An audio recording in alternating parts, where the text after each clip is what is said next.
My wife said, "Let's make a resolution together."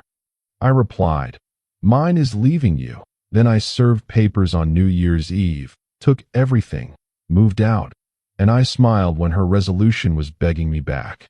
"Hey, Reddit, let's make a New Year's resolution together this year," she said, smiling at me across the dinner table like we were some happy couple in a holiday commercial. I set down my fork and looked at her, really looked at her. "Mine is leaving you." The smile died on her face. "What?" "My resolution," I said, pulling the envelope from my jacket pocket and sliding it across the table, "is leaving you. Here are the divorce papers. Happy New Year's Eve. I'm 42. We've been married for 16 years. And in exactly 4 hours, I would walk out of that house with everything that mattered, leaving behind a marriage that had become a performance I was tired of acting in." She stared at the envelope like it might explode. "This is a joke, right? Some kind of sick joke?" "No joke," I said. "I filed 3 weeks ago. You've been served. The movers come tomorrow morning for my things, but I'm not staying another night. I already have a place." Her hand trembled as she reached for the envelope. "You can't just, we didn't even fight today. What the hell is this?" "This is me done pretending. Let me back up, because I know what you're thinking. Nobody just serves divorce papers on New Year's Eve without a reason. Nobody walks away from 16 years without something breaking first." You're right. But the breaking didn't happen that day. It happened slowly, over years, in ways so small I almost didn't notice until I woke up one morning and realized I'd become a ghost in my own life. Her name is Christine. We met in our mid-20s at a mutual friend's wedding. She was beautiful, confident, had this way of making you feel like you were the only person in the room. We dated for 2 years, got married, bought a house in the suburbs. Normal stuff. Happy stuff, or so I thought. The first few years were good. We both worked. She was in marketing. I ran a small construction company my father had left me. We traveled, had friends over for dinner parties, talked about maybe having kids someday. Standard married life. Then her career took off. I was proud of her. Genuinely proud. She got promoted to senior director at her firm, started pulling in serious money. More than I made, actually, which never bothered me. I was doing fine. We were doing fine. But something shifted. It started with small things. She'd come home later and later. Business dinners, she said. Client meetings. Networking events. I believed her because why wouldn't I? She was ambitious. She was building something. Then came the comments. "Your company is so small compared to what I deal with daily," she said once, laughing like it was a joke. It probably was. But it stuck. "You don't understand corporate culture," she told me when I asked about her newest promotion. "It's different from your little construction thing." My little construction thing employed 18 people and cleared $500,000 in profit annually. But sure, the comments became patterns. The patterns became our dynamic. Somewhere along the way, I became less of a partner and more of a convenience. Someone to handle the house maintenance, make sure bills got paid, be there when she needed someone to talk at, not to, at. Sex became scheduled, literally scheduled. "I'm free Thursday night," she'd say, like she was booking a dentist appointment. Conversations became surface level. She talked about her work. I listened. I talked about mine. She checked her phone. Friends stopped coming over because she was always too tired or too busy. Family dinners became obligations she'd try to skip. Vacations turned into her scrolling through work emails by the pool while I read books alone. I tried talking to her. Multiple times. "I feel like we're roommates, not married," I said one night about 2 years ago. "You're being dramatic," she replied, not looking up from her laptop. "We're fine. You just need a hobby or something." A hobby. Like the problem was that I had too much free time to notice my wife didn't give a damn about me anymore. I tried harder. Made her favorite meals. Planned date nights. Bought thoughtful gifts. Suggested couples counseling. "We don't need therapy," she said. "There's nothing wrong with us.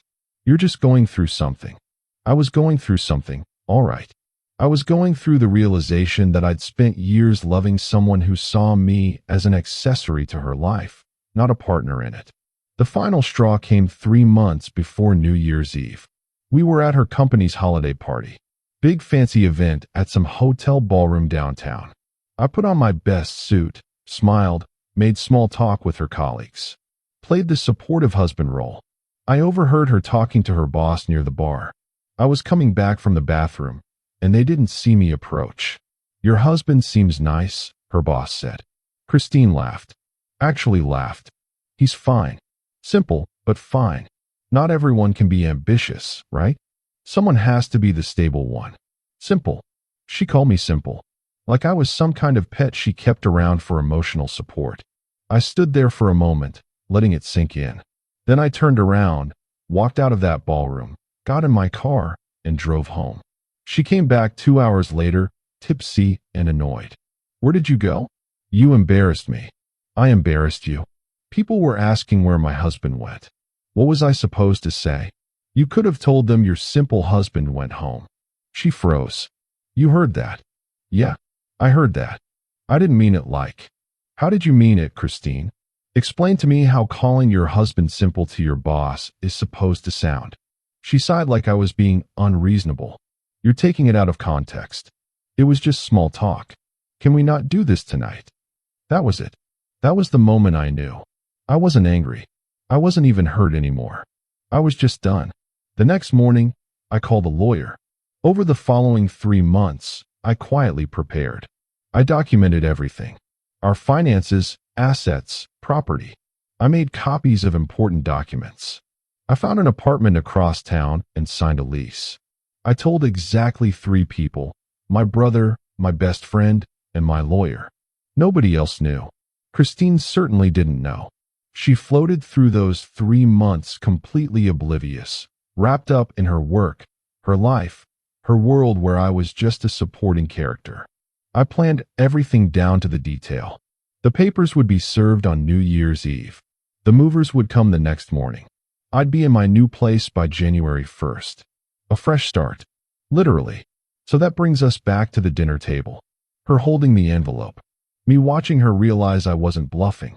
"You can't do this," she said, voice rising. "You can't just leave without even trying to work things out. I tried for 2 years. You told me there was nothing wrong, remember? This is insane. You're throwing away our marriage over one comment. This isn't about one comment. This is about you treating me like I'm beneath you for the last 5 years. This is about you checking out of this marriage while expecting me to just stick around and be grateful you come home at all." She stood up, paper scattering. "I work hard. I'm sorry if my career threatens your ego. Your career doesn't threaten me. Your complete lack of respect for me as a person does. I respect you. You call me simple. You schedule sex like a chore. You talk at me, not to me. You've made it clear in every possible way that I'm an inconvenience you tolerate. That's not respect. That's barely even acknowledgement." Her face flushed. "So what? You're just going to leave? Walk away from everything we built? What did we build, Christine? Be specific. What have we actually built together in the last 5 years?" She opened her mouth, closed it, couldn't answer. That's what I thought. I stood up, grabbed my jacket. "The movers will be here at 9 tomorrow morning for my stuff. I've already cleared out my personal items. Everything else is detailed in the divorce papers. My lawyer will be in touch." "Where are you going?" "To my new apartment. I'm starting my new year somewhere I'm actually wanted." "You're wanted here." I looked at her. Really looked at her. "No, I'm not. I'm tolerated here. There's a difference." I walked toward the door. She followed me, panicking now. "Wait, please. Can we just talk about this? Really talk.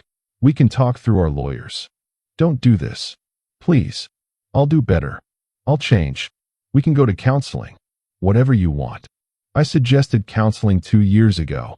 You said we didn't need it. I was wrong. I'm sorry. I'm sorry about the comment. I'm sorry about everything. Just don't leave." I opened the door. Cold December air rushed in. "My resolution is leaving you, Christine. And unlike every other resolution people make, I'm actually going to keep this one." I walked out, got in my car, drove away. She called me 63 times that night. 63. I know because I counted them all as they came in. I didn't answer any of them. She texted me another 100 messages. Apologies. Please. Anger. Bargaining. The whole grief cycle in digital form. I slept better that night than I had in years. The movers came right on time. My brother met them there to supervise since I didn't want to see Christine again. He told me later she tried to stop them, threatened to call the police, cried, made a scene. But everything was legal. Everything was documented. The movers took what was mine and left. By noon on January 1st, I was in my new apartment, unpacking boxes, starting fresh. The story could end there. Clean break. New beginning. Roll credits. But it doesn't end there. Because Christine didn't accept it. The calls and texts continued for days. I blocked her number. She started calling from other numbers, friends' phones, work phones, even her mother's phone. She showed up at my apartment building. I didn't let her up. She waited in the parking lot for 3 hours until I threatened to call the police for harassment. She sent emails. Long, rambling emails about how she realized what she'd lost, how she'd change, how we could fix this. I sent them all to my lawyer without reading past the first line. She contacted my friends, my family, tried to get them to convince me to talk to her. Most of them politely declined. A few told her exactly what they thought of how she'd treated me. My brother apparently gave her a piece of his mind that made her cry. Good. 2 weeks into January, my lawyer called me. Her attorney contacted me, he said. She wants to negotiate the settlement. Wants to keep the house, give you a larger share of the liquid assets. What's outlined in the original papers is fair. She's also asking if you'd be willing to meet with her. Face to face. Her lawyer says she wants closure. No. You sure? Might speed things along. I'm sure. Everything goes through you. I'm not interested in closure. I'm interested in moving on. Understood. The divorce proceeded. Christine fought it initially, dragged things out, tried to make it difficult. But I had everything documented. I'd been fair in the division of assets. I hadn't asked for alimony despite her making more money. I just wanted out. By mid-February, her resistance crumbled. She signed the papers. We were officially divorced by the end of March. I didn't attend the final hearing. My lawyer handled it. He called me afterward.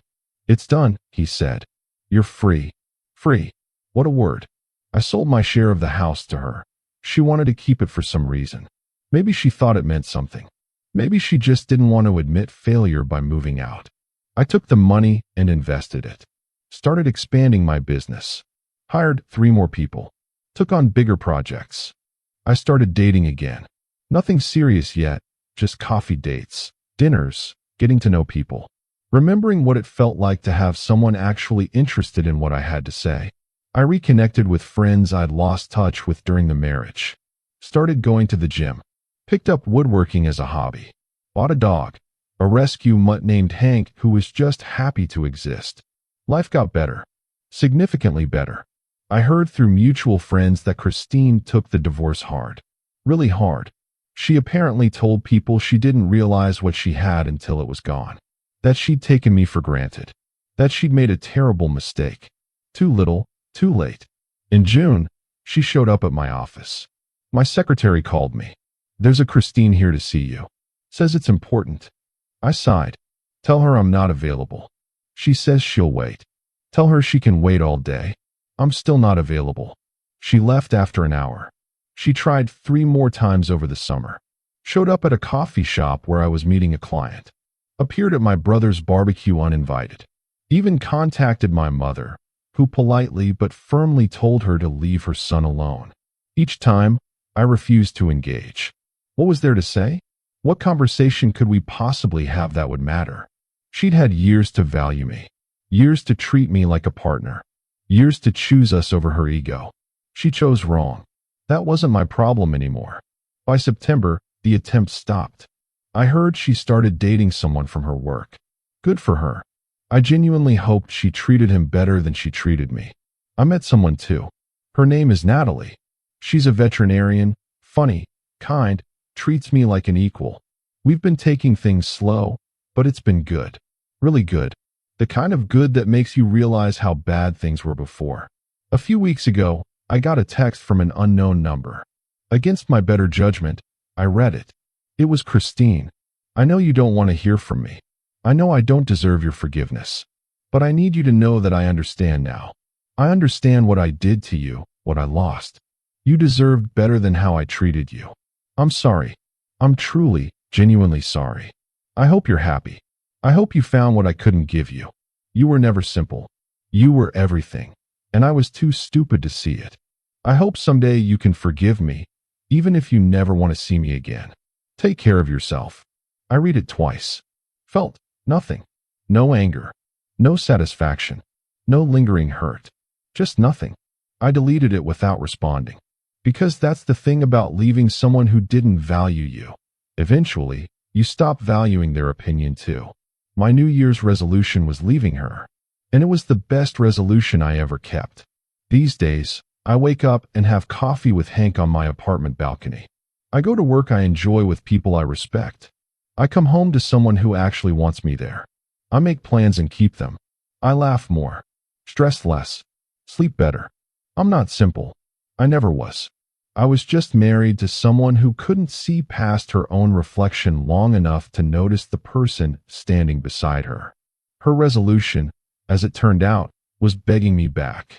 Mine was never looking back at all.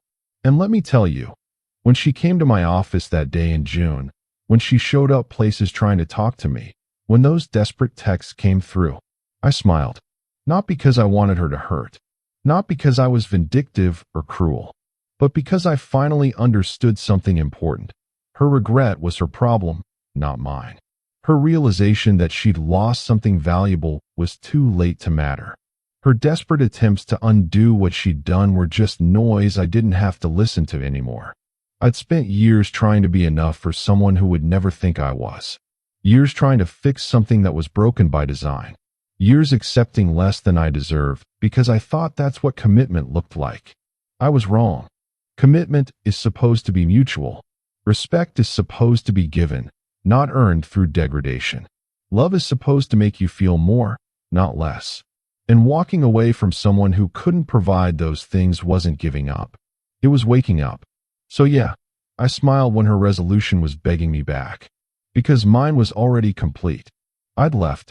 I'd survived. I'd thrived. And I wasn't ever going back to being someone's afterthought.